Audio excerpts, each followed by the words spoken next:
Blessed love and peace in Rastafari. 4:17. Might not be madrugada, it may be pre-dawn. The robins are singing. Interesting thing about the robin. Um, but the purpose of the prose at this point is on other pontifications. So, three joints for this moment is why I do this, why I'm on this joint. As I've described before, like trying to figure out what's the hold, what's the draw, what's the compulsion to be with the devices here. Second joint is who we work with.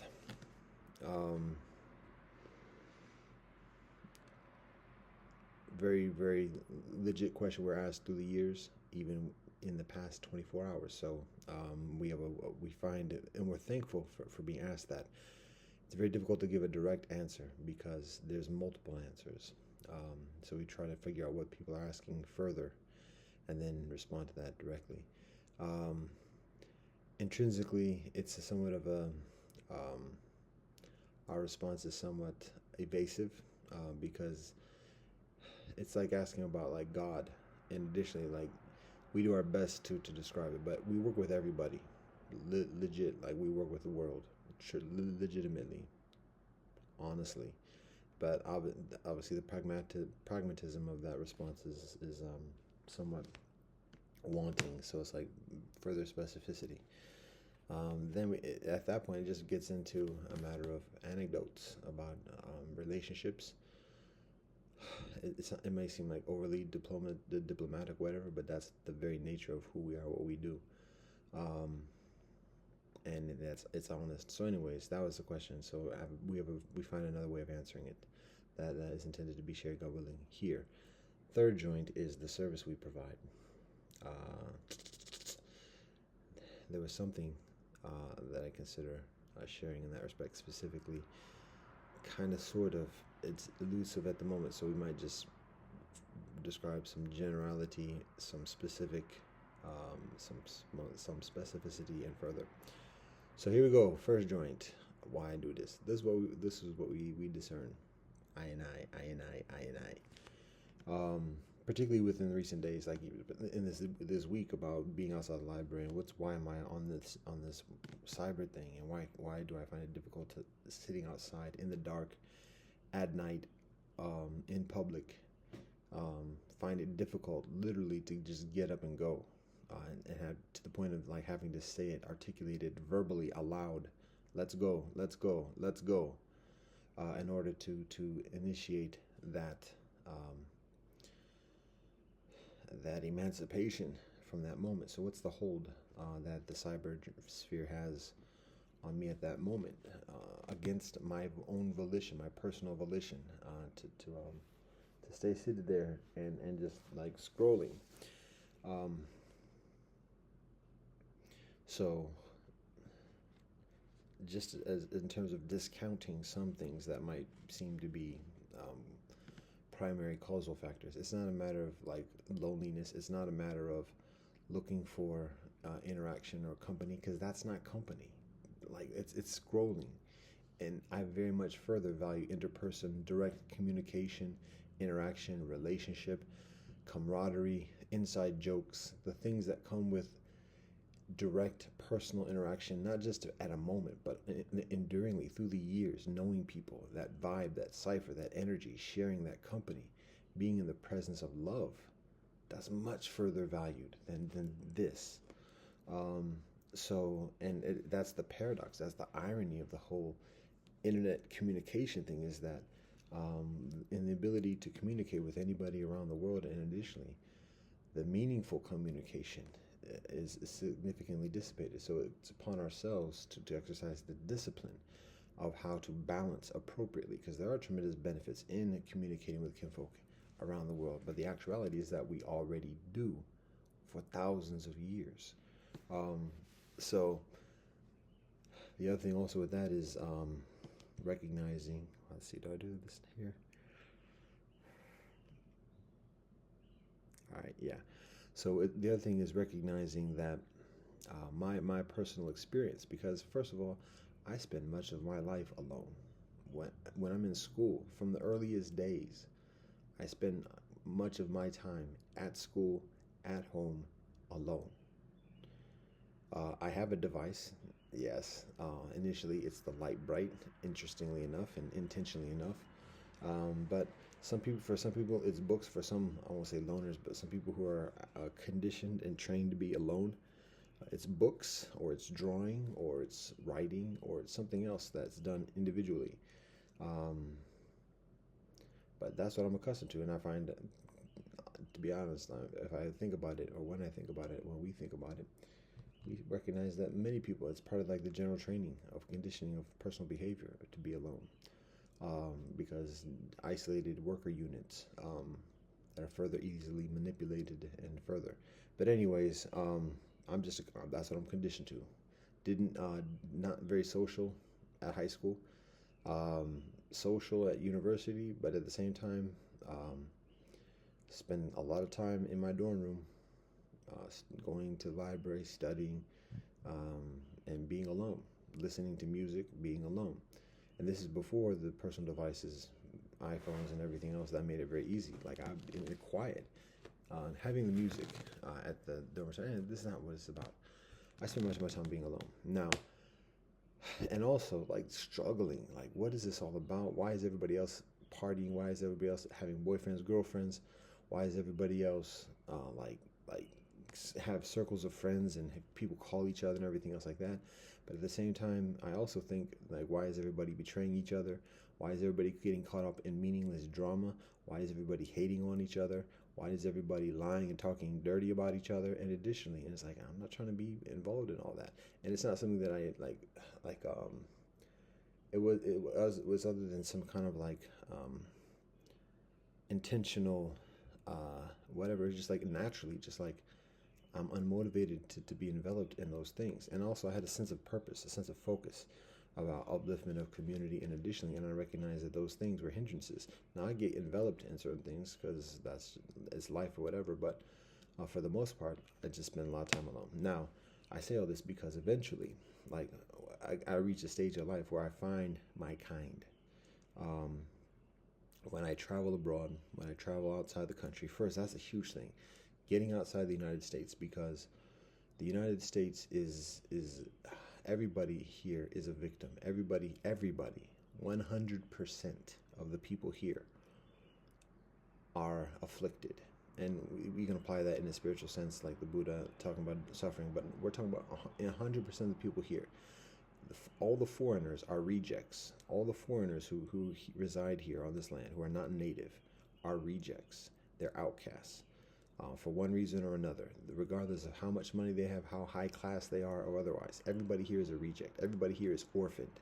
Everybody here is abandoned. And everybody here tries to avoid that, tries to deny it, and pretend otherwise. Just the whole culture is so artificial. It's just like just fake, uh, um, facade. And that's not hate, it's pain. Because at the same time, kinfolk are also, one of the freedoms that comes from being orphaned is being open to connecting meaningfully and genuinely with people who are very different from oneself. Otherwise, it's tribalism, and just like discounting the presence of God in any other being that looks different or speaks different or otherwise. So that the paradox and the irony and the divine purpose within America is in being orphaned and abandoned and betrayed and pained, at the same time being further motivated to connect with people who are different in an unprecedented way in world civilization. That's the beauty. But at the same time, when kinfolk get further rich and enveloped in the systematic methods of the United States, there's that further motivation of the pretend and the pretenses. Oh, everything's perfect. I'm invincible. I conquer everything. Blah blah blah blah blah. Because that's how people are valued. That's how people socialize. That's how people cooperate and uh, collude, but coordinate with each other. Just say that. Um, so point is that there's just this huge wall of artificiality, and it's extremely difficult to like get through that. in this culture.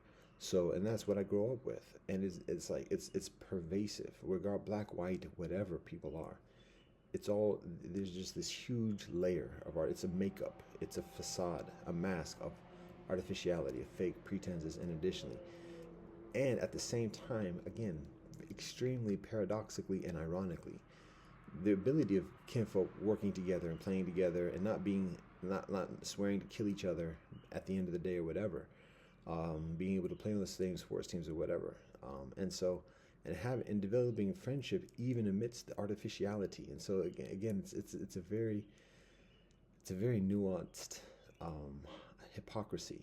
So it's not a matter of vilifying; it's just a matter of understanding and recognizing that when kinfolk are inclined towards like further honest, meaningful communication, interaction, relationship, it requires getting outside of the United States, literally, physically, and then once experiencing what life is like outside of the plantation experience, then making decisions accordingly. So it takes it all the way up until that point, and when I'm in my early 20s, studying abroad, studying in England, that I experienced that. And again, England is other than the Shangri-La, but it's just first it's all outside the United States, and that again, just the level of honesty. It's not necessarily nicest. It's like actually Europe is further colder in terms of the culture and mentality and calculation, but at the same time there's an honesty and an indifference of like what people think about the coldness or whatever. So the detachedness and otherwise. So that's helpful. That's like cathartic because of at least like okay, I know where you stand. Yeah, I didn't understand all those insults you just like very cleverly articulated in this language that is further indigenous to yourself and that you are further masterful with. But at the same time, like I don't feel like you need to demean or devalue me in order for you to feel some self validation and value. Unlike within the United States, where the construct of the United States itself as an ideology requires the devaluation of certain kinfolk off rip. So, anyways, the point for all that is that when I do travel outside the country, I experience further honest conversation, interaction, and relationship, and that connection, knowing what that feels like. And when I study further again, when I go to Africa, even further, and so that's what I yearn for. That's those that I further find my kind. When I get into the interfaith movement, that's I won't say the epitome because there's divine presence and beauty within each conversation, but the epitome of like my kind and my culture I find within the interfaith movement, with all its shortcomings, and additionally. Um, what we find there with select kinfolk is again increasingly honest conversation. It doesn't even have to be whatever it's just it's honest, and then further meaningful conversation, meaning that we're talking about like the religious teachings from different traditions. That's the norm of the environment. That's accepted. That's supported. We're talking about the Buddha. We're talking about Muhammad sallallahu alaihi wasallam, and we don't have to be concerned as much with offending people. And we can be further honest and open and just like talk about what we've been studying, we've been practicing, the conversations we've had with others in like multi bilateral circumstances. By that I mean like going to the masjid and learning, having awesome conversations, and then going to the Buddhist temple and then practicing samadhi and having awesome conversations, going to the shul and attending Shabbat services and having awesome conversations. And then in each of those situations, like pretty much the only people who can appreciate those conversations are people in those environments. And for those of us who have all those experiences and much further than that, being able to talk about all those experiences without even the concern about offending somebody about talking about what. Because if we go to the shul and we talk about the Buddha, if we go to the Buddhist temple and talk about Islam, it's obviously not always going to be that explicit, like, but it's still that like tense up, like because people are just not as familiar at the very least, and even further, people might be immersed in actual conflict. with the other community, whatever. So to be in an environment where we can talk just freely, openly, and learn through that, because that's how we learn, is to talk about this and like compare notes and be like, yo, this is what we've been studying, da, da, da, da, da, without the concern about offending people and not having to like people know what we mean if we're not accurate in what we're saying. And that's how we learn. And that's like the avant-garde of civilization, is having these conversations. um, it takes a considerable amount of education and discipline, and courage and perseverance, gambaru, to have the basic skill set, the literacy to have those conversations. But there are people who are doing that. And when I find the kinfolk, it's a beautiful, amazing thing. So that's what's much for preferred than doing this joint. Now, it's not even a matter of being preferred, it's what's valued and recognized. Now, this does have purpose, but at the same time, this is not priority and this is not the most prudent. So, so again, why am I doing this? Further to share still. Um, so when I find my kind, again, honest conversation and meaningful conversation. Now, we have to have a place to stay, and we have to have some places home. Now, some people live the life of the traveler, and just travel from place to place, have these conversations.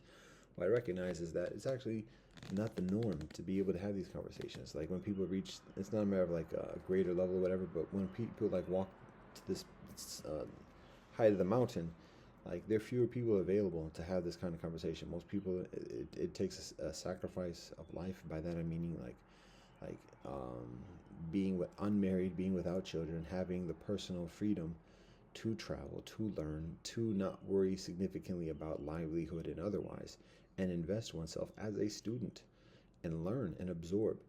That takes that involves a significant devotion of life, of years, to gain that kind of education and knowledge and wisdom.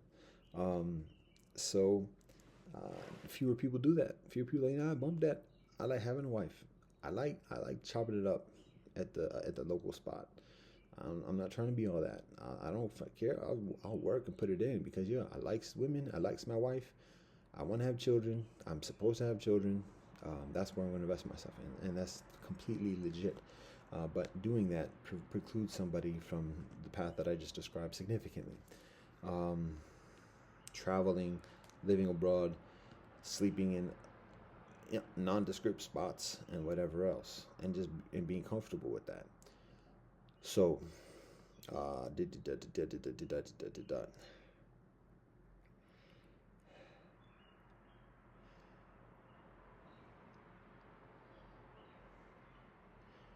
we have to have a home eventually.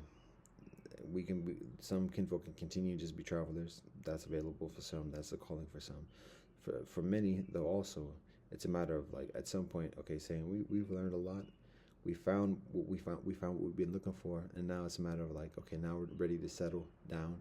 Now we're ready to wifey up, to get married, have children, and live the householder life, and live a life, and a livelihood, sharing the knowledge, sharing the wisdom that we gain through this experience.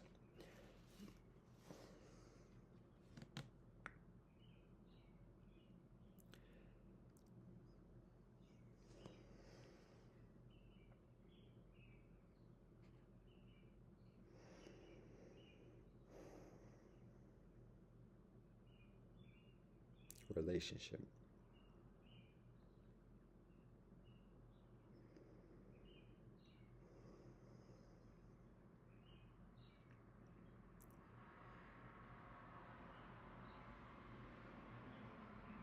All right. So when we endeavor that process of settling down, that involves settling. We have to be specific. I mean, it's not just some abstract ideology. We have to like literally find a place to be. Oftentimes, it's our home place or something for some reason that we're there, and this is where we're finding ourselves settling down.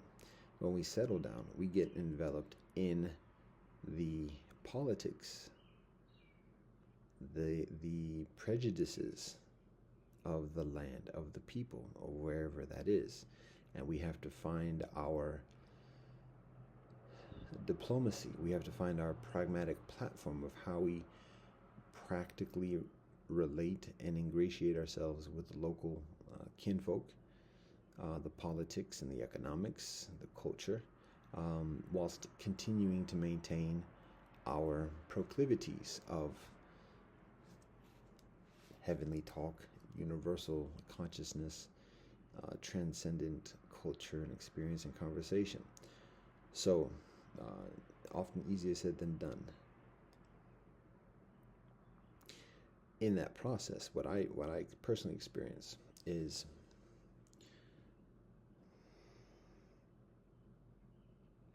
and what I observe within others is that when we do find ourselves settling down after we meet our kind, when we endeavor to settle down, like those few people that we have those kind of conversations with, that know a lot of what we do, and when not knowing everything we do, value and like, yo, tell me about that, I want to learn. When we find those people, it tends to be fewer in number. They tend to be from many different places. Like we've all like pilgrimaged. We've all migrated to a certain spot to have that conversation, to meet each other, to affirm like what we've been doing ourselves individually for a long time before that. It's a conference, it's a school, it's a actual pilgrimage, or it's a religious event. It's even just a speaking event. It's a music concert or whatever that is. Like we find each other, but then it's like we're drawn back to our own respective locales to settle down. So then we want to keep in communication. So then now we're beholden to the technology to have that conversation, calls, texts, Zoom calls, and then we become further leveraged within the system and the institutions that are the intermediaries of that communication. And there's part of the description about the clutches, and it's not blaming anybody. It's just a matter of describing what the conditions are,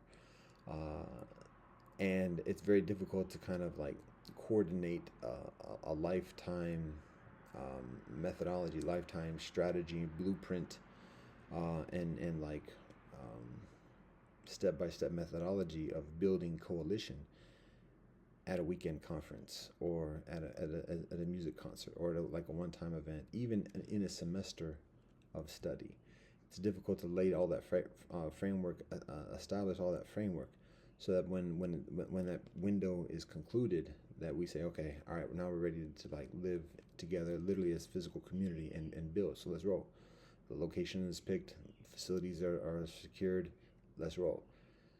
Because in those occasions, we're basically like discovering still, and we might have a lot that we bring to the table, but we're still like searching for conversation and finding mutual solutions. So again, it's difficult now at this stage, at least within my experience. People might be on that tip of making those plans, and a lot of people do make similar plans that maybe, well, I'm not going to get into those specifics at the moment, but it's difficult, and maybe less difficult than it was before, but and it may be increasingly plausible at this point because of the work that's done before. But in my personal experience, it's difficult to even think at that point with that intentionality when attending such events, conferences, and otherwise. That's historically today. We ready, but we have less. Our focus is less on doing those travels, and increasingly on setting up home front and being that venue that hosts those conversations. So, anyways, all right.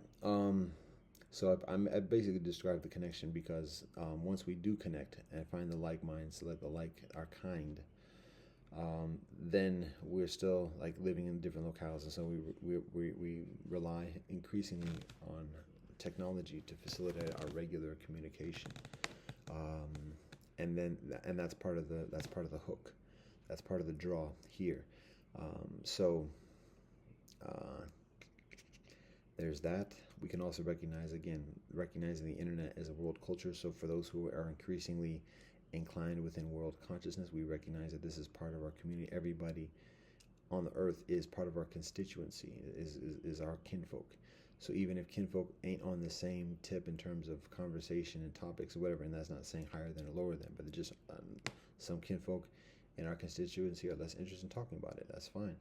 But either way, everybody is part of our circle, and we have an obligation of attending to all kinfolk of our circle, because um, even when kinfolk ain't prioritizing what we do and what we share, we still have to make it available, because the kinfolk of our kinfolk, the children of our kinfolk, and additionally, may and do have further interest and need for the things that we share. So, again, this is the nature of village.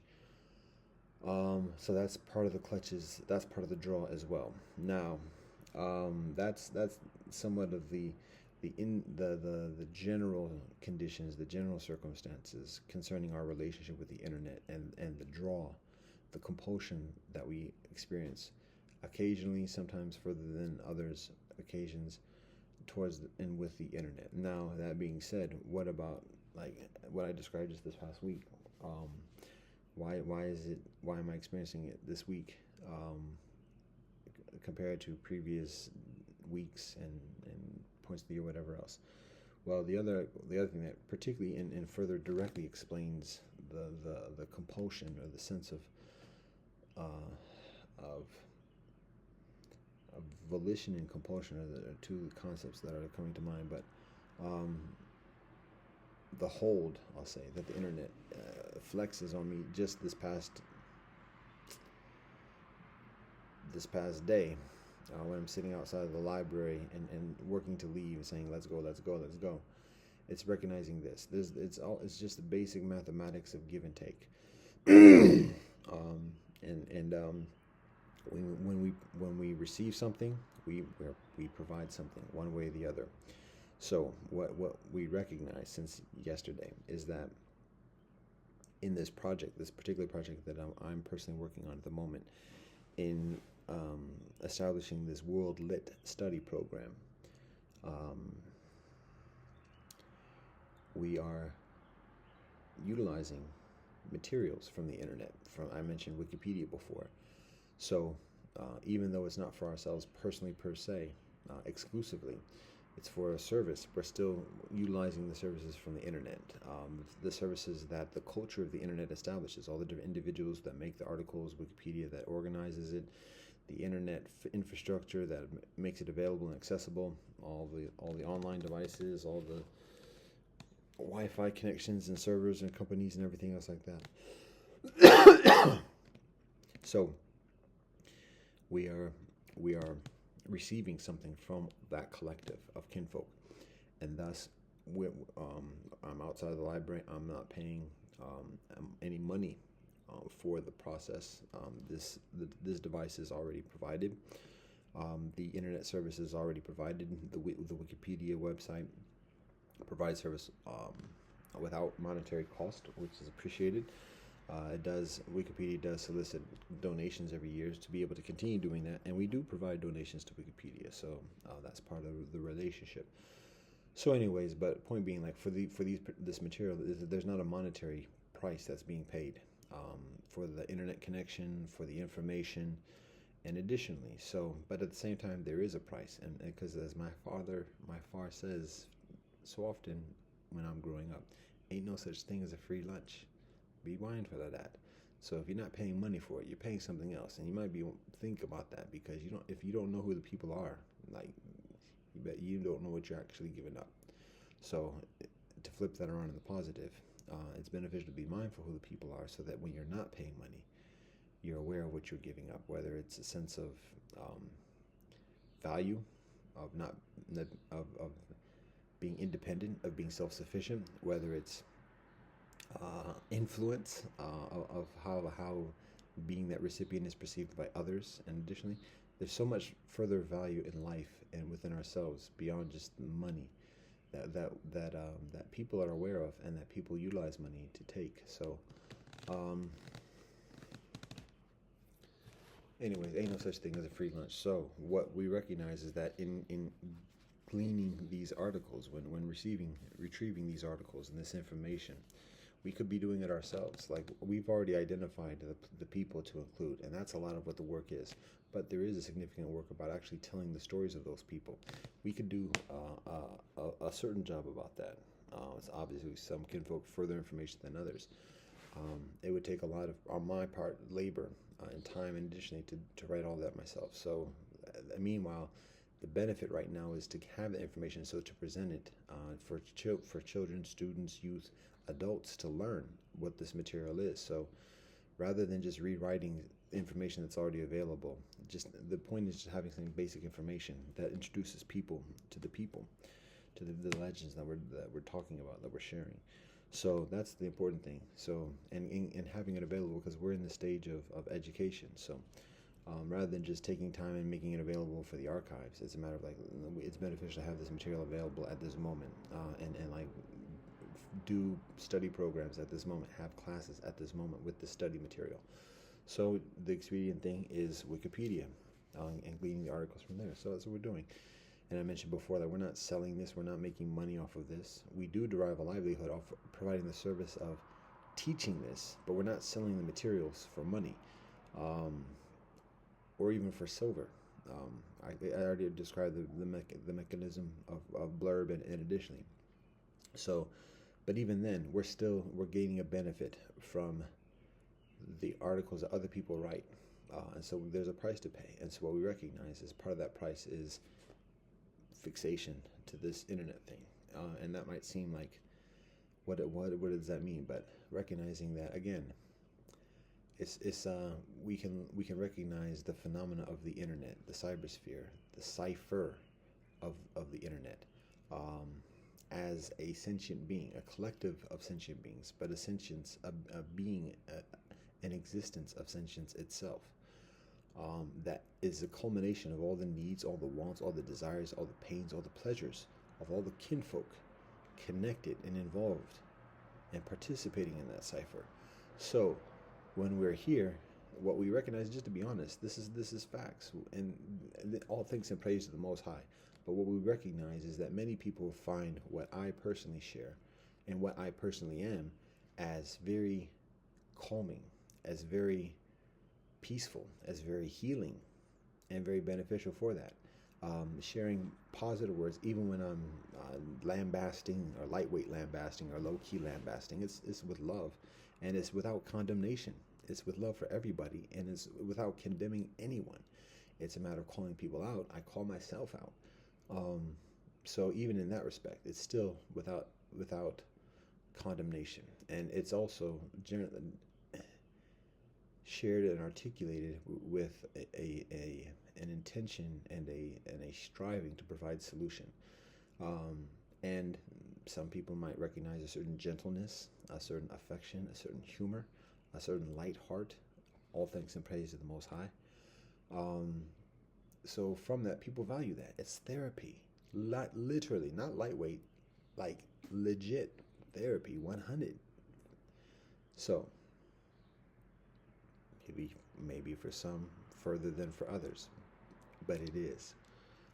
And so that's the benefit. Just like somebody goes to the therapist and pays thousands of bucks an hour just to be heard, or just to sit quietly or otherwise. What we recognize is that my involvement with this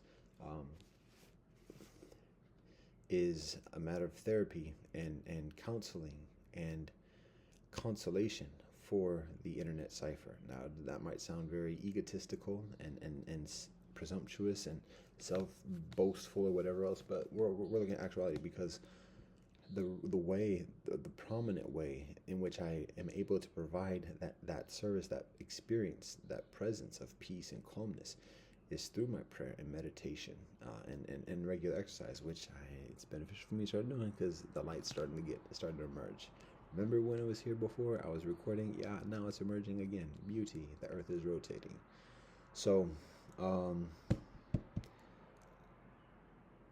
it's like fitness training. Who am I to be talking about fitness training? But it's when somebody reaches a level of fitness, they share that energy and encourage other people to do the fitness. So my fitness is spiritual, mental, world spiritual. So it's not just specific to a particular community, but it's world spiritual. So it's I'm not gonna. All right, I'm trying to think of there's a universality. It's a currency that is exchangeable with other different types of um, specific currencies, cultural currencies. So there's value with this, and it doesn't just automatically happen. It just doesn't arrive at with the snap of the fingers. I put in work. I live in a very disciplined way, not perfect, but a disciplined way to avoid offenses, to cultivate copaceticness and a peacefulness with my environment worldwide. But it also involves, again, proactive measures of prayer, meditation, and study to cultivate and maintain and strengthen the sense of peace, tranquility, patience, understanding, insight, and otherwise. So when I do that, then when sitting in the presence of others, sitting in, and providing insight, responsiveness to concerns, and additionally, there's an experience of healing that people have. All thanks and praise the Most High. I'm a piece of shit. I walk with God. But it's beneficial to recognize the things that we provide and the things that we do, because we have responsibility in doing this and recognizing that, and then also how we do it and how we share that, how we invest our gifts, and that we have to be very careful of that too, because that gets into the slippery slope of exclusivity and like elitism and apartheid. So, but it is legitimate to there's certain occasions where we freely give, but then even Jesus, when he freely gives, he has his disciples that are different from everybody else, and with whom he invests further conversation and insight and explanation. So there are different ways in which we identify the apostles around us. Everybody rolls with their apostles. So, anyways, there's a differentiation therein. So it's beneficial to be mindful of how we and how much we share of what we're given accordingly. So wow, this is all just the first joint of why I do this. So basically that's it. Recognizing we're drawing from the Wikipedia articles. Is that it? Is that what this 37 minutes just done took? They said we're utilizing Wikipedia articles, and because of that we have a sense of obligation for providing some kind of abstract therapy for the internet. So we're just compelled to sit here and either scroll and like do the mind meld thing of the mind numbingness, and or give these types of joints as a way of compensation for whatever information that we learn. That's it. But at the same time, as I mentioned before, there's a further involvement in terms of the internet, the reliance upon it for the interaction and communication with people of like minds who live in different places, and the value of those conversations amidst immediate environs that are less inclined towards such. So that's the first one. Can we remember the second joint?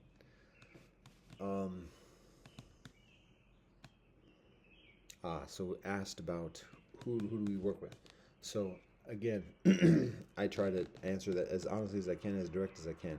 It's when talking with kinfolk for the first occasion or whatever, or just like getting to know kinfolk even further, and kinfolk getting to know I further. Completely legitimate question, but also very challenging, because, as I've said in previous years, like we live like in the underground culture, like people even in our immediate fold, as I said to brethren and sister in just the past day, the way we are, like just naturally and legitimately, like we have close relationships with kinfolk, loved ones, who do not get along with each other, with communities who are at each other at this very moment. And that's extremely challenging. And that's part of the reason why we're very careful about what we say and how we talk about who we're involved with, because the cats know each other. We don't hide that, and we don't put it on blast unnecessarily. But we don't hide the fact that we have allegiances with the world and all kinfolk within the world. We focus on ethics, peace, sharing, chastity, honesty, and sobriety, particularly, so that we have an understanding up front, tangibly, about what we're about, what kinfolk can recognize we're about. But then from that point, we say we work with all groups. If cats are at war with each other, if cats are competing against each other or whatever else, that's between y'all. and we understand that we're not choosing sides. We're not specifically particularly endeavoring to be intermediaries or otherwise, because we're at the moment have yet to be solicited outright to do that. We are a lot low key solicited in many ways, but in terms of officially, that's other than what we're solicited to do. We share peace and let that speak for itself. We do study this. We do study the teachings on the different sides. We do know about the history, much of it, and we do have solutions and we do have recommendations. But that's not our priority. That's not our let's say our purview. Um, we are called to do other things at the moment. So, but point is that we work with kinfolk from many different groups, that have difficulties with each other. And I'm not. People might be able to guess what I'm like, some of those relationships that I'm describing, but it's many. If you just think about all the different religious communities, the prominent religious communities on earth, we have strong connections personally, familially. I should say that first. Familially, personally, and diplomatically, strong relationships with many different communities. So that's who we work with. And in different ways, we work on different projects. We have different priorities at different times. So different communities have different priorities along these projects as well. So we work accordingly. Um, and without intentionally and undutifully trying to be secretive or cryptic or whatever else, this is just the culture. So, and to be honest, like that, the answer to that question becomes further evident when people just observe what we do. When people observe what we are doing at this moment, when people observe um, what we've been doing for years, when people can just look at the listserv when we send emails, to look at who the recipient of those emails are, to look at who the responders of those emails are. Some people have further information about that than others, but um, that's that's the information right there. What occurs to me recently, or after that conversation, yesterday, is that I have a book. I Am Not Human, which is an autobiographical anthology of poetry and prose. And at the end of the book, there is a series of photographs, and that's my life up to that point. The book is concluded a few years ago. So in those series of photographs, there's my family. There's the kinfolk that I grew up with in school from the very beginning years to the very concluding years of my formal education.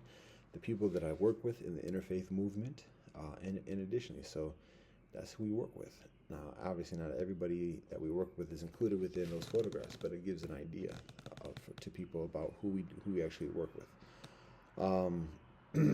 Now, all that being said, here's another way of answering it, because oftentimes people also ask the legitimate question about where do we get the money, where do we get our funding, how do we get food on the table, and additionally, we get what's it called? Social Security, stipends from the government, and otherwise. That's also, like I said, a very legitimate question, and that's where the rubber hits the road. That's where we have a better one. We said that's where the shovel hits the ground, whatever it is. But that gets into the crux of like who we are and what we're truly about, how we sustain ourselves. The challenge with that though is, again, like there's levels of understanding, and it's not trying to be pimp talking or complicated, but we're on a spiritual path, and translating things in an earthly way, um, for people who refuse or are uninclined to like recognizing things in a spiritual way, it becomes difficult because we're not trying to prove it, we're not trying to argue it, we're just we're responding to the answer, responding to the question. So this is it, and people can interpret it and translate it as people want, but that's what it is. So again, to answer that question, everything comes from God, everything comes from the Most High. Now, there are intermediaries. There's Inamaka, there's Mother Earth, there's the physical universe, there's the elements and everything else like that. So that's one intermediary. And then just within Inamaka, Mother Earth, and the elements, then there's institutions and systems and methodologies of exchange, We can call that governments, we can call that corporations, and otherwise. So there's different motivations with each one, the different pretenses, the different methodologies and currencies, and otherwise. Um, so again, these are just intermediaries, and they're authorities that exist above these entities, even between Inamaka and governments and corporations and Illuminatis and otherwise. So when we're talking and answering that question, people might just want a simple question, simple answer, but that's not what we do, and that's not who we are, and that's not the answer. That might be what people are looking for, but again, we're not a company, we're not a 501c3, we're not a recognized religious entity. I have to be mindful of how much I negate our existence, but um, the way we exist is beyond the standard. So to try to describe our conditions in a standard way is inaccurate, and it may be dissatisfactory for people because people are accustomed and conditioned to perceiving and boxing things in standard ways. But if they're looking for the accurate and honest answer, it's beyond what people are often satisfied with. So that's part of the challenge, because people don't want to think about things in this way and just want a plain simple predetermined kind of equation. And so anyways, the honest answer, the most honest answer, just like when people say, "What am I?" and additionally, "Where am I from?" I say heaven these days, and that's the most recent time that somebody asked me that, and that's the most recent answer. And I say heaven just like everybody else, and I get a smile with that one. And so that's the most recent time, but that's only been a week ago. When other people ask me, I say Earth. People are dissatisfied with that, but at the same time, that's the most legitimate. I could talk about being born here in Ohio. That's just like the airport that I arrive in, just like everybody else arrives at some type of venue, in a holy, sacred way with the births that our mothers provide respectively and sacredly. But at the same time, our origins are from beyond there, and we can talk about our very um, sacred ancestries and lineages that we come from. In addition, that's legitimate. When I have that conversation, now we're talking about many lands. So again, people are dissatisfied. They just want a very simple boxed answer, and that's not the answer. So the most accurate is Earth, and that's it. Now, if people like are not satisfied and they want boxes, like you want something that's not true, and just to fit what your expectations are. So same thing with like where we get our food from, and additionally, um, even it's a legitimate question, but if you don't see what we're saying, like you want us to manipulate and change and alter the response to fit what the expectations and the comfort zone and conditions are. So anyways, that was other than actually what I'm answering at the moment, which is who we work with, and what the actual answer is, what we learn how to respond to that, which is this. um, this is the first time I'm articulating it. We consider that it is further helpful and tangible, while still being truer, further accurate, and having further integrity with the nature of our economics and the nature of our trod. So the way he's answering it is this. Again, we say first, all things come from the Most High. All things are provided from the Most High. So that's who provides. That's where we get our sustenance and our support. Now, when people are involved in the earthly experiences, and wanting to know the details about the earthly experiences where we derive our livelihood, we provide a service to the universe, and the universe supports us in providing that service. So that's further tangibility. But again, that's very ambiguous for many people's estimations and conditions. So how do we get further specific in that? Here's another one. Here's another way of answering it. To recognize that part of the foundation of our work, the beliefs and the practices, the rituals, the religious practices within our community, our spiritual community of Asona Ashram, as a congregation in the larger collective of Sangha Yosef, which is a Rastafari spiritual community. We are founded and girded, strengthened, rooted within the holy scriptures of the earth, specifically Torah Bhagavad Gita, the Digha Nikaya and Dhammapada, Gospels, Quran, and Tao Te Ching. So that's what we study on a regular basis. That's what we practice on a daily basis. Again, Jackson Jills, of all trades, masters of none. We're not the most orthodox practitioners of any one of these, and kinfolk in any one of these traditions can call us out on all the deficiencies, the perceived deficiencies within our practice. But we do legitimately practice each of these and do our best to optimally practice each of these so that it is further and easily evident that we are practitioners of the teachings of each of these holy scriptures, each of these holy and sacred teachings.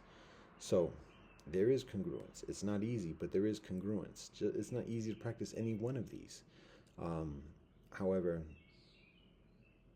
there is the plausibility, there is the probability, and there is the prudentialness in this practice. So that's tangible. Those are actual holy scriptures, and that's beyond our own doing. It's beyond our own creations or whatever else. This is the world. Now, from that, what we can recognize, and people can recognize for themselves, they can see this themselves and recognize it without us explaining this. People can recognize that for each of these holy scriptures that I just mentioned, from the different traditions and geographies of the world, each of these holy scriptures has a respective constituency, a collective, a religious community with many different denominations, many thousands, many millions of people, even, according to certain reports, even billions of people who follow these books, respectively. And so that is who we are aligned with. That's who supports us. That's who pays our bills. Whether it's coming through the auspices or the pretenses of a government or a corporation or a charity or friends or whatever else, this is who is paying our bills. This is who is funding us. This is who is investing in us. Those who also study and practice any one of these books, any one of these holy scriptures and the teachings and the guidance from that, because the nature of each of these is to support each other. And it's not just the nature, it's the obligation. So when we do practice this in a legitimate way, we have an obligation to support those who practice it as well, and those who practice it have an obligation to support us. That's the mutuality. And it's not just like, oh, you got to play nice with those kids. It's a matter of like, yo, you got to look out for these kinfolk because these kinfolk are looking out for you, and the conditions of creation can be rather ornery. So it behooves kinfolk to support each other when they see other kinfolk who are genuinely practicing. And it's not even just a matter of not being a threat, but it's a matter of like, oh, wait a minute, they're observing the same rituals that we are. We better look out and see and make sure that they can do it in the optimal way. So that's just the pragmatism within the experience of religiosity. For better or worse, obviously we know there's divisiveness within it as well, but there's also tremendous benefit within the fold, and legitimacy within that too. For all the condemnations and criticisms that religions have, at the same time, it's difficult for anybody to see anybody doing something better than that. To be honest, as much as I say about religions and religious leaders and otherwise, the actuality is that there's a lot of truth within the religions. There's a lot of benefit. And amidst the hedonistic tendencies of the human being, the religiosity, even when directing animosities towards others in a false way, also has a way of tempering and minimizing or reducing and lessening the hedonistic tendencies within its constituency. So again, whenever we look at the nature of things, it's beneficial to look at the whole thing. So, all right, that's who we roll with. That's who supports us. Those 6 books, or those 6 collectives of books, and the constituencies, and people can do the mathematics about what agencies, what specific agencies we're talking about. based upon just what we described. We don't have to like give a list of all the groups that we work with, everything that we've done, all the contracts, all the exchanges and trades and purchases and whatever that we've done within the past month or within the past year or the past decade or whatever. When people want like the further details of that answer, people have to do some diligence in research and ask for the specifically. And I say have to. I mean, I don't mean to sound like pejorative or whatever, but I, to be honest, like through the years, there's um, there's an onus on my part of like sharing as much as possible. And when people ask a question, whatever, trying to like give the fullest answer and provide so that the recipient has to do as little labor as possible. But what I recognize is that it's beneficial at some point for the student, for the questioner, to put in some work. And if the questioner seemingly hasn't done like the research that they could do on their own, that's available to them. It's like, yeah, I could answer that right now, but you know what? It's going to be further valuable to you if you actually look that up yourself. And I hate doing that because when youngsters tell me that, oh, do the research, I'm like, what the? Come on, that's a cop out. Just answer the question. But in this sense, I've answered that question so numerous times. I put it on record. I made it available, and so yes, it's still relevant. People aren't privy to all of that, and so I could, if I want to tell people to do the research, like direct them to whatever I've shared before, and so that's a testimony to the own comparative, modest nature of organizing the information that I put out, because there's a whole lot of stuff that we put on the internet through the years. But anyways, that's the tangible thing. Everything comes from God. We practice the teachings, particularly within six traditions, and that's just six. There are many traditions and many allegiances that we are deeply involved in and even prioritize that aren't included specifically and directly within those six that I mentioned. Our whole African, Pan-African kinfolk, heritage, ancestry is significant. Our Pan-European heritage and kinfolk is significant. Our native, Pan-Native kinfolk and heritage is significant and priority. So a significant priority for each one. I don't mean to be like play favorites, but Pan-African, Pan-European, Pan-Native, we are significantly devoted and involved with each community that I just mentioned here. So, and those are absent, or those are distinct from the Holy Scriptures that I mentioned, just because the nature of the kinfolk is different than the Holy Scriptures that I just mentioned. So all information is best available approximation. So there's that second part. That's the second joint. Who we work with, and then for those who ask about who supports us or who funds us, that's the same answer. Look at those books. Look at the groups that are looking at those books. And if you want something beyond those books, you want to know about who were involved with it within the African community, who were involved within the European community, who were involved with in the Native community. What do you want to know, and what do you need to know? What do you already know? Because when we mention those communities already, just in a general sense, you should be aware already to some extent of like what my personal affiliation is with each of these ethnic communities, pan-ethnic constituencies. So that answers the question right now. Identify what the agencies are within these Pan-African, or not Pan-African, but Pan-African, Pan-European, Pan-Native communities.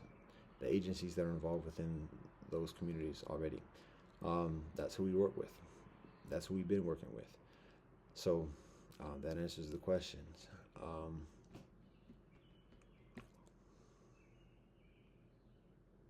So yeah, that's the third joint, the service that we provide. So I'll wrap this up because now we're getting at sunlight. Now we're into Fajr at the moment, and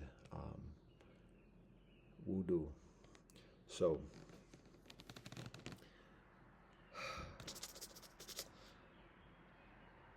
the service that we provide.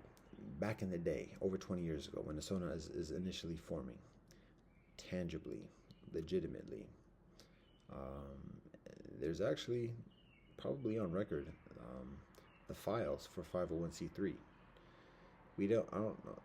We did the filing. I don't know about getting the actual status But we did file incorporation letters of incorporation or whatever it is when I'm in law school as an entity. It's initially established as a think tank, a multicultural think tank, and it evolves. The nature of it evolves, in increasingly in a spiritual way, to get beyond just the confines of culture, but to also include the realm of religiosity and spirituality as well. And so that's the path that we are on since law school, but that's the origins. And even it exists even before law school. Again, with my travels overseas, with my involvement with different agencies, organizations. Um, I'll give a shout out to Inroads and Kappa Alpha Psi, HBCUs, Home by the Sea, the universities that I attend on 3 different continents. Um, the activism, the human rights, and all that, all the ciphers, all the convos, all the co-ops, and reasonings that we do in each of these scenes is part of the foundation of what Asona Ashram is. Um, so, and again, to be honest, Asona Ashram actually initially begins as Asona Inc., and it wasn't a big Inc. thing, but it was just Asona. Um, and like I said, it evolves. So, the point for all this is that at the beginning, part of the purpose of Asona is providing experience from the different communities with each other, having a newsletter, and just sharing the experiences from the different cultural communities as FYI to each other, and to better coordinate with each other. That was a main part of it, and enlisting the contribution of writers from different, like, young professional kinfolk from different ethnic communities to write articles on a regular basis for the newsletter, to share that multicultural experience. Now, there are a number of additional endeavors or ventures that are connected with Asona. That was navigating and negotiating at that moment. So one of the significant components of the aggregate of these endeavors is a media company, recognizing the importance of positive affirmational messaging, and educational content for kinfolk. So the part of the initial blueprint involves a network, a television network. Now, again, this is back, what, it's almost going on 30 years now. It's over a quarter of a century ago, actually, to be honest. The beginnings of Asana Ashram tangibly begin over a quarter of a century ago. Actually, legitimately begin over 30 years ago, but tangibly as a formation, like when I'm in law school, is a quarter of a century ago at this point. So part of it involves, and again, thinking about what society is like a quarter of a century ago. 1999, that number, another summer, actually it's 1989, but 1999, 25 years ago, thinking about what society is like. No, internet is not pervasive as it is beyond pervasive at this point, but internet is like just on the radar screen at that moment. At that moment, the main thing is television, and cable television particularly. So what we endeavored to do at that moment is establish a network, which is like a huge thing, but a multicultural network that shares positive programming, affirmational programming, beyond the stereotypes, everything else like that, but healthy images and portrayals of people of different ethnicities, and particularly focusing on educational content and additionally. So we look at Sesame Street, to be honest, like a healthier, honest version of Sesame Street, which is what many of us at that time grow up with, who have multicultural proclivities within the United States, for better or worse. But that kind of notion of just having like a multifaceted, a number of different, like, I don't want to say products, but just like a number of different formats of presenting material, from storytelling, music, actual, like, classroom, like literacy of mathematics and alphabet and literacy.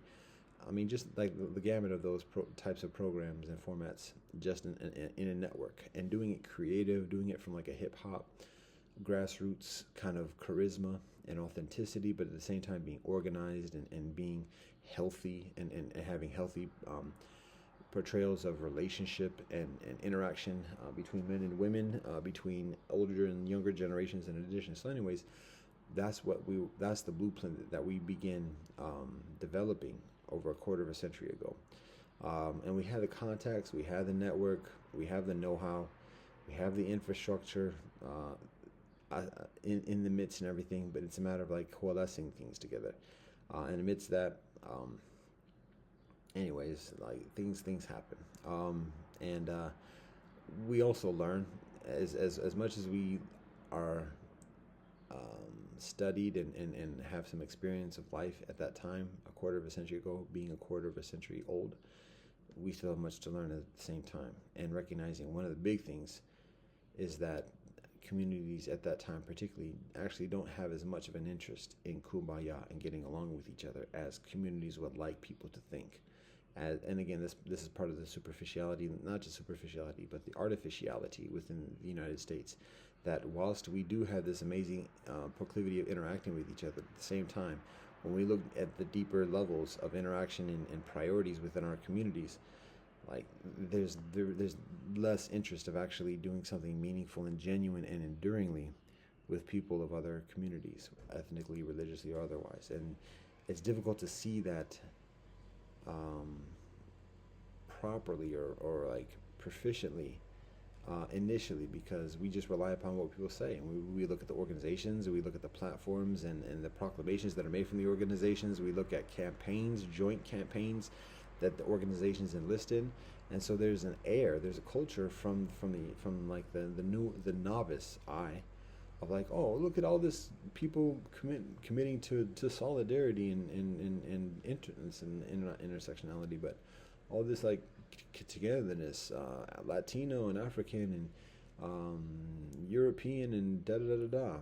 So, but when we look at deeper into it, we see that there's tends to be the quid pro quo kind of coalition building, that like when the groups actually do get together, which is comparatively infrequently, then when on those occasions there's like, okay, what are we going to get from this interaction?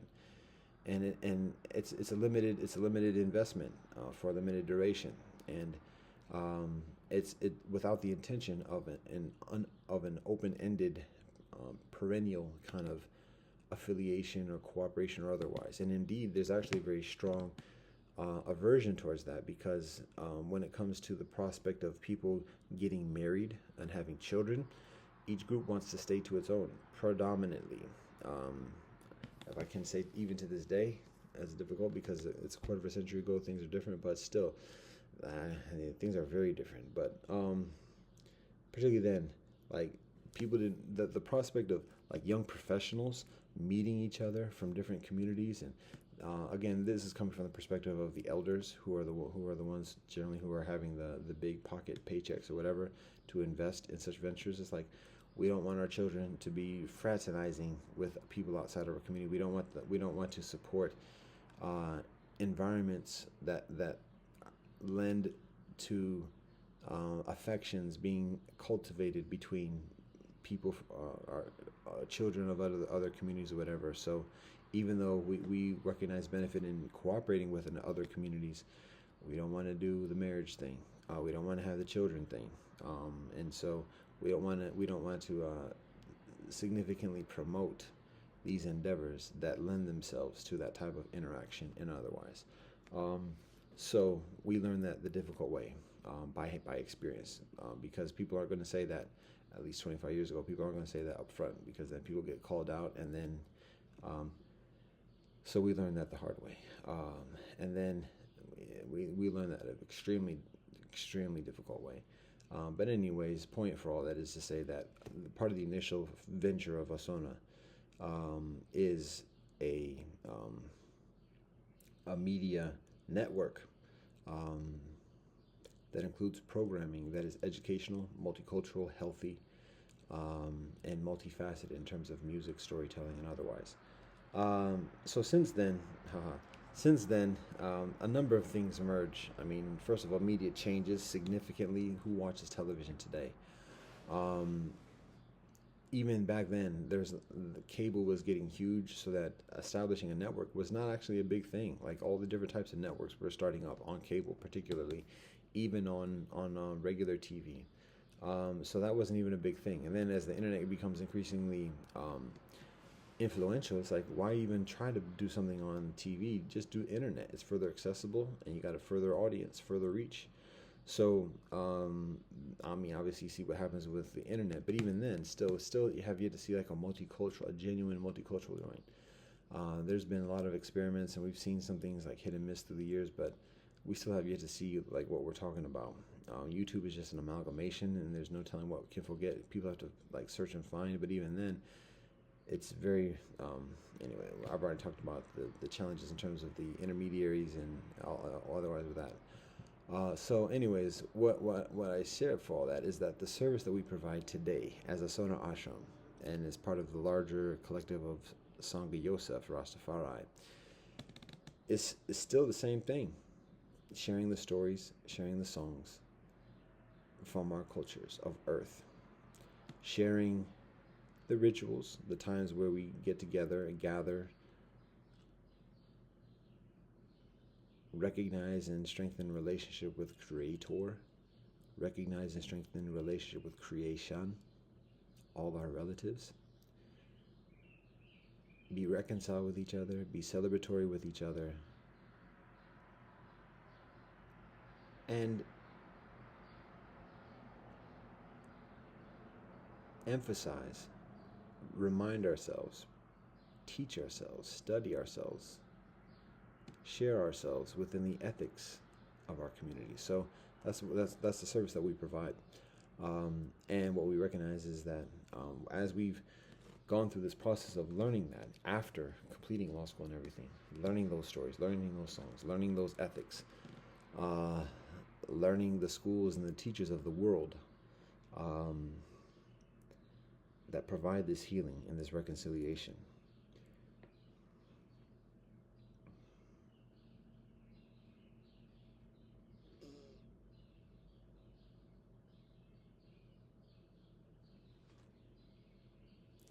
The train of thought.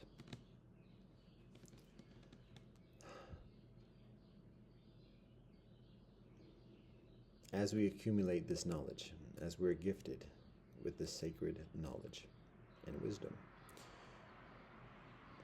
the sacred knowledge and wisdom guides us to share this sacred knowledge and wisdom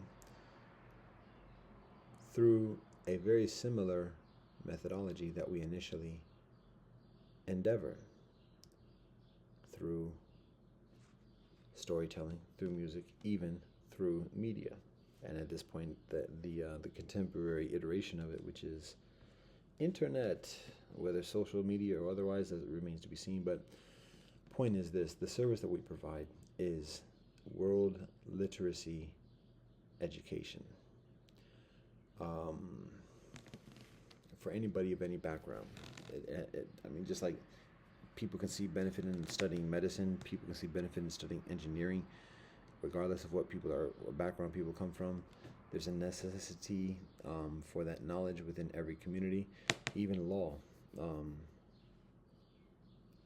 That was just, I'm not going to joke about surgery, but anyways, this service that we provide, the education that we provide, has a universal application and universal benefit, or a universally applicable benefit. It benefits different communities in different ways, to be honest, but it has applicability and benefit within the many different communities, regardless of where the community is from. It's a literacy about being literate, functional within the world experience, or the experience of world civilization. That's the service we provide. And at this point, we've accumulated from our knowledge, we're honing materials for sharing that knowledge and wisdom. And the book that I'm working on at the moment is one of these. We've put together a number of books already that are very beneficial as is. This is a particular book. I don't want to talk it up too much, because there's still a lot further to provide in additionally, by the grace of the Most High. But we are accumulating a library and a repertoire, a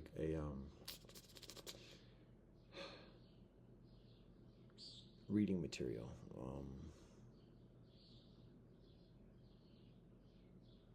a syllabus of materials for multitudes of educational programs. And that's classes, like formal classes, seminars, informal talks. And additionally, and beyond that, it's presenting the information in an increasingly packaged, presentable way, meaning like 5-minute tutorials about how to wash greens, healthy things. I mean, with a premise of like living as a village, like a off-grid village, the pragmatics of what's needed, how to wash clothes. I might not be the actual presenter in that particular episode. However, just little pragmatic things about this, and then like descriptions about teachers from different traditions, a 5-minute biography, a presentation, and then light it up with some illustrations as appropriate and commensurate with the respective cultural standards and protocols and rules and prohibitions and otherwise within different cultures and traditions. But I mean, enlisting the talents of our youth for learning the stories and providing illustrations, telling the stories in creative ways that resonate with younger generation. Doing the storytelling, writing music, and sharing music, writing songs, and further. So again, culture, but education, and having work products to show and share with this, and to glean livelihood from this. So as we work on the priority of home front for our community, and having a safe place to live, our families to live, and a venue to share the services, classroom, co-op, cafe, and otherwise to share. um, then that also includes having a safe place for um, the artisans that work with us, whether officially part of our community or just working with us and vibing with us. There's a place to stay, and the pragmatics are secure, so that kinfolk worry less about being homeless or putting food on the table or whatever else, because we cover those basics. And then kinfolk can focus on further work product, and that work product is going to schools and libraries and community centers and community leaders, um, and additional institutions, local municipalities, school systems, academic systems, and otherwise, and kinfolk are providing support accordingly. So, and again, the way it works, the payment is not necessarily a matter of like all those entities that I just mentioned, schools, libraries, additionally paying any kind of fee. Like, we provide the materials as we're providing. Like, we have an obligation to share. So, and ultimately, like, that people cannot pay what the actual value of this material is. There's no quantifying that. And people say that when they sell art or whatever else, but literally, like, if we're going to talk about this in the market sense, there's very little sense for us to put a price tag on this. One, because we're not allowed. First of all, that's one. Second is that, like, if we were to put a price tag on it, if we we're going to just look at the actual value legitimately of what we provide, like, people would not buy it because it would be too much. It would be probably in the billions, maybe, lightweight. Why? Because we know the benefit that the not just of the material, the information itself, but everything that goes into it, the energy, the positivity, the reconciliation, the peace. Like, it's significant, and it's all thanks and praise to the Most High. So we know the value of it. So we can in our protocols of being true to that value, like, we would be dishonest, and we would be detracting from our trod if we were to put any lesser of a price, knowing the nature of the market, and additionally to put any lesser of a price, even if we were to put like silver on it or whatever else. So we can't put a price. The whole endeavor of being in the marketplace and putting a price on anything, like, you can't ask the Brahmin to put a price on something particularly per se. Now what we can do is recognize this: what we need to just continue doing what we do. And so now we can say that. And what we need again is home front. So we can't go to the schools or libraries and say, yo, give us a house, give us an apartment building, give us a campus, and we'll give you this book. Because obviously, for the most part, like, a library doesn't have that in their what's it called? It's that fund, um, discretionary fund. So, like, that's a silly expectation to expect from a library or whatever else. So that's not the way our economics works. That's not the way our bartering system works. The way, again, and it's not the way, it's different from how the nature of our exchange works in terms of our relationship with creator and creation. What we recognize and what was beneficial for us to articulate further and explicitly, and so that people can see this accordingly, is that we provide a service to whoever needs it the most. Whoever is presented in front of us, that's where we invest at the moment. As I said, we give freely for a long, long time, and in many ways continually. But at the same time, we have to be further judicious and mindful. But all that said, we give without receiving monetary compensation, material compensation. For the most part, we haven't solicited trades even. On certain occasions, we have for certain reasons, but for the most part, we don't even solicit trade. We just give, we share, and sometimes it's like discounted and undervalued or whatever else. But we recognize it's part of the cost. So, but the way it works is this: we provide the service, we provide the materials to those who have the most inclination, the readiness to utilize it in a constructive way, and we give it as much as we can directly without cost. As I said, we at the moment we work with Blurb, so when we do the publishing online, Blurb charges its own cost for the materials, that's just the business, and so we make our materials available through Blurb, but to access it directly, generally, people have to go to Blurb and pay Blurb the money for the materials. Now, actually, to be technical, we also make a preview of the materials available on Blurb, which Blurb provides for, and people can access the entirety of the materials without paying for anything, just by previewing the entirety. We make it available for that. So for those who have that inclination, because that's a lot of what we rely upon from our Wikipedia culture, the wiki culture. Additionally, we offer what we have in a wiki culture without cost. So anyways, that's the service we provide.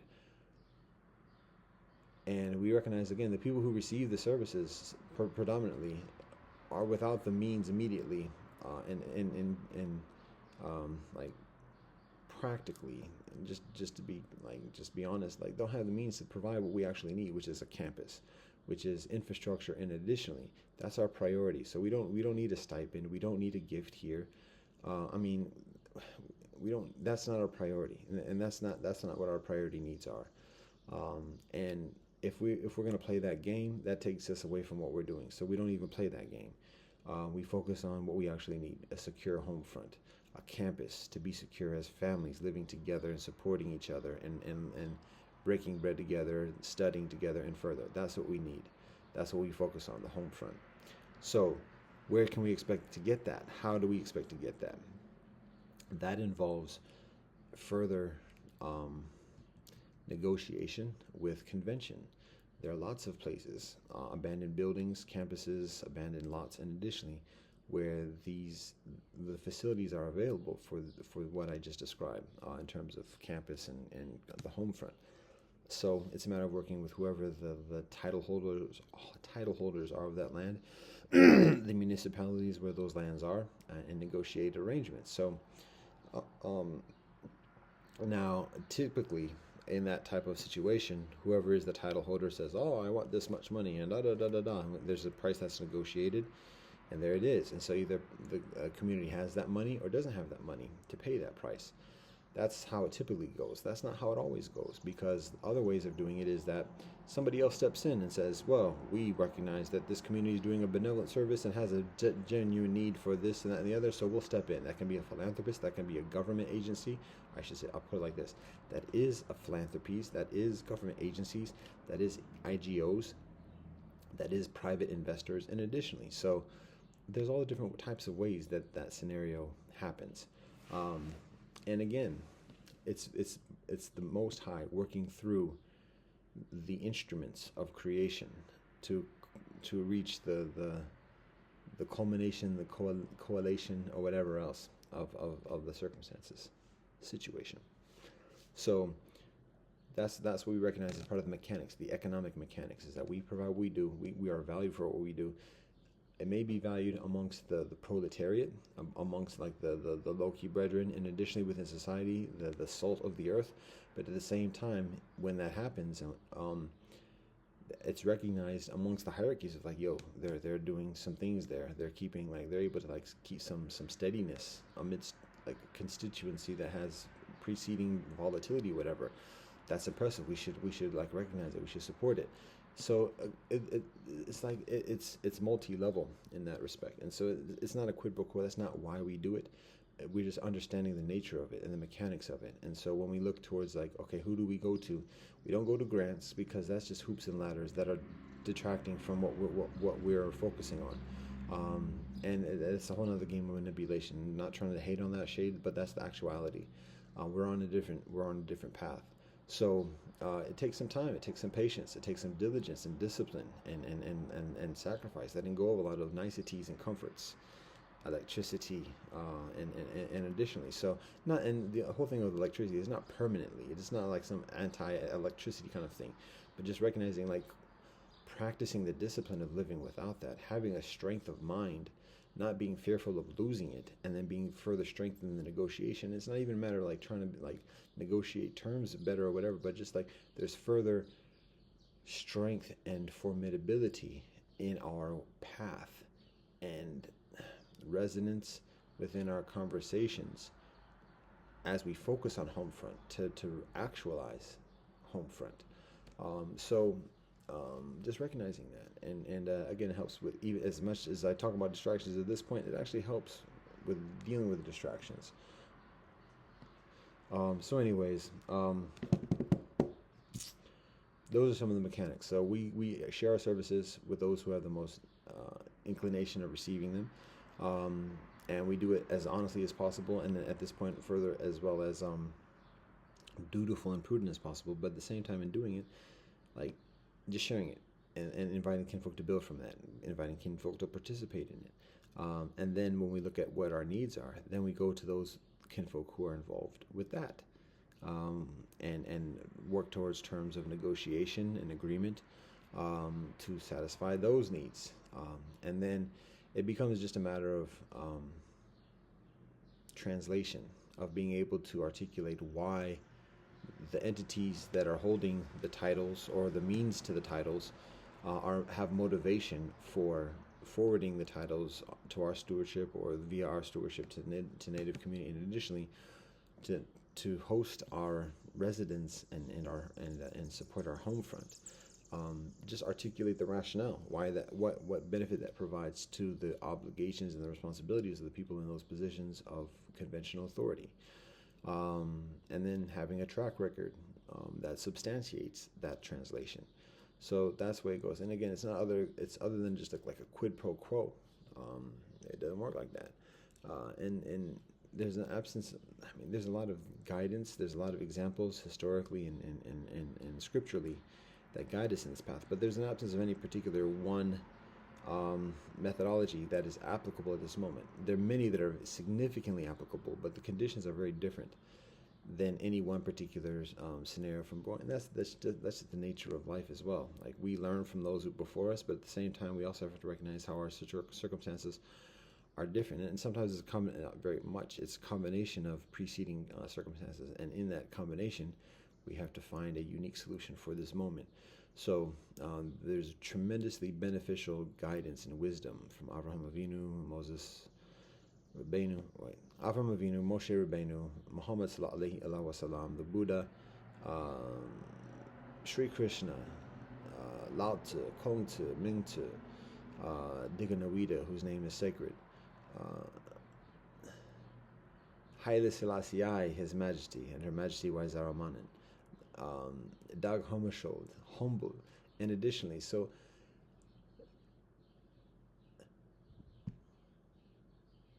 Jesus,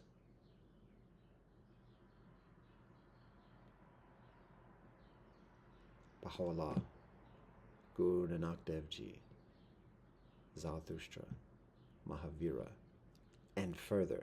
So many tremendous examples of how each one of these kinfolk are reconciled with conventional authority, the negotiations that are made from the cave of Machpelah to the peace treaties that established the first Hajj, and additionally. So all thanks and praise to the Most High. we have these guidance, and how this guidance applies to today's circumstances.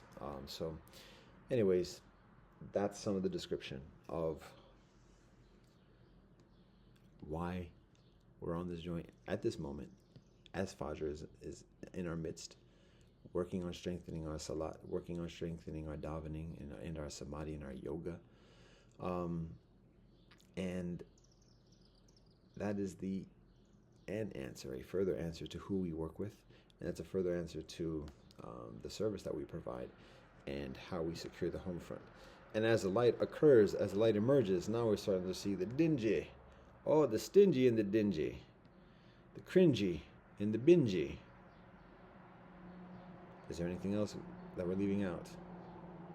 Stingy, dingy, cringy, bingy.